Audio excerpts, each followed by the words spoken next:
Greetings everyone. Today, the work that I'll be presenting is titled Improving Finger Stroke Recognition for Ice-Free Midair Typing in VR. This work was done in collaboration with Richard Noeske, Ayush Bhardwaj, and Professor Ryong from the Multimodal Interactions Lab at the University of Texas, Dallas. In recent years, text entry in virtual reality has become essential as a large number of applications require a considerable amount of text input. People chat with their friends, configure application settings, and enter keywords to search online. Text entry is becoming an indispensable part of VR applications, and thus an efficient text entry solution is needed to deliver seamless and enjoyable VR experiences. A variety of approaches have been proposed to input text effectively in VR. Commonly, a virtual keyboard along with a controller is used, but the hunt and peck typing mechanism is extremely slow. Some approaches require the use of additional input devices like modified controllers, but then they tether user to a physical space. Other techniques make use of gestures for typing, but this often means learning a new and unfamiliar input technique. Freehand typing solves this problem by providing benefits of using familiar typing techniques while allowing the user to move freely in the virtual space. Constrained midair typing involves slowed typing movements, which results in high detection accuracy but low typing speed compared to the real-life typing. Unconstrained typing movements are harder to recognize, but they give users the freedom to type freely and naturally, which yields in higher typing speeds. As compared to constrained typing, unconstrained typing has faster keystrokes. These keystrokes are interleaved, which means the next keystroke starts before the current one completely ends. There's high correlated finger movement, meaning the non-typing finger moves along with the active finger and the keystrokes are shorter in general.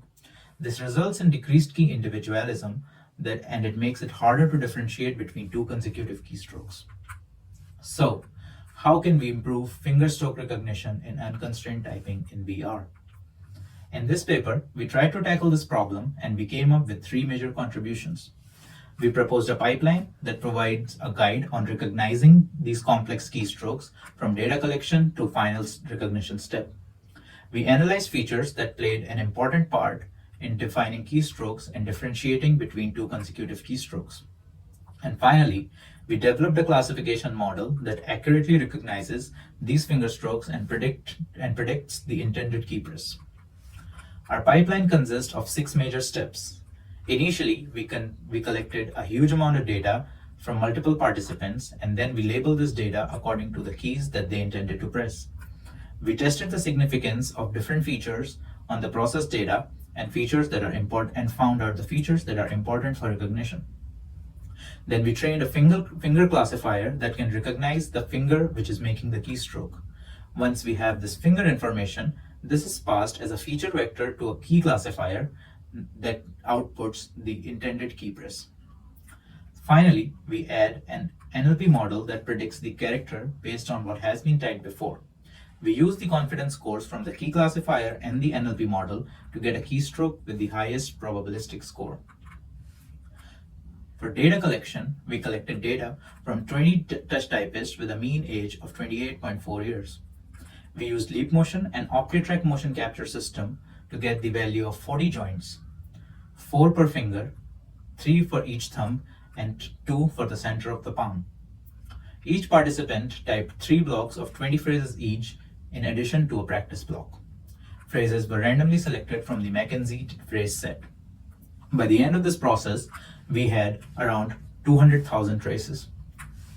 The first step after this was to convert this collected data into a common format so that it's compatible with our simulation software.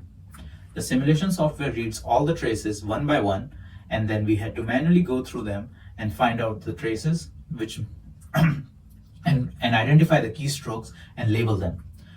Finally, we had around 31,000 labeled key press finger strokes. We studied various different features, and then they can be classified into 2 broad categories. Kinematic features, these are the features which are related to finger movement. These were 3D position of each joint, its movement velocity, direction, and the magnitude of the acceleration. And temporal features, these were time-based features that contained linguistic information, like the previous key pressed and the finger that was used to press that previous key. For feature evaluation, we tested features on a random forest classifier by passing only that feature as a feature vector.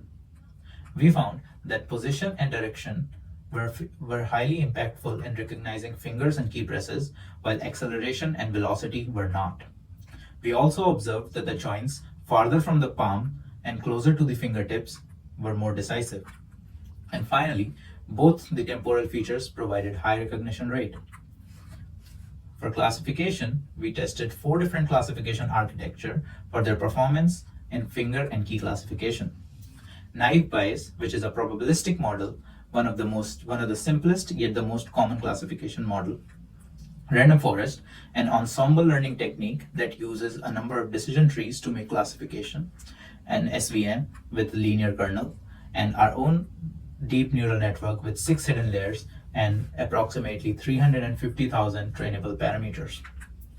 A neural network contains 6 layers, and the first layer contained 512 nodes with rectified linear unit as an activation function. This is followed by another layer with 256 nodes. After this, we drop 30% of the weights and add 2 more layers with 128 and 68 nodes respectively.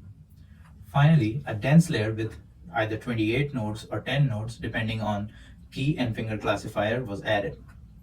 We used a sparse categorical loss function and grid search for optimizing our hyperparameters. We tested these classifiers on both finger and key classification, and we found that the deep neural network works the best, yielding a recognition rate of 95.4% for finger recognition and 91.7% for key classification. Lastly, to enhance our predictions, we separately trained a character language model on a corpora containing 600 million words to predict the character based on what was previously typed. The confidence scores from this and the neural network were used to make the final prediction. This increased the recognition accuracy by 2.4%, yielding a final accuracy of 94.1% for recognizing the key presses. To conclude, we found that the mid-air unconstrained typing is natural but is very complex, which makes it difficult to differentiate between individual keystrokes. Features like position, direction, previous key information, previous finger information played an important role in key press recognition, while acceleration and velocity did not. Deep neural network performed the best with the accuracy of 91.7% on key classification. And we also noticed that integrating a character language model enhanced the performance by 2.4%. Thanks for listening to my talk. Please feel free to ask any questions.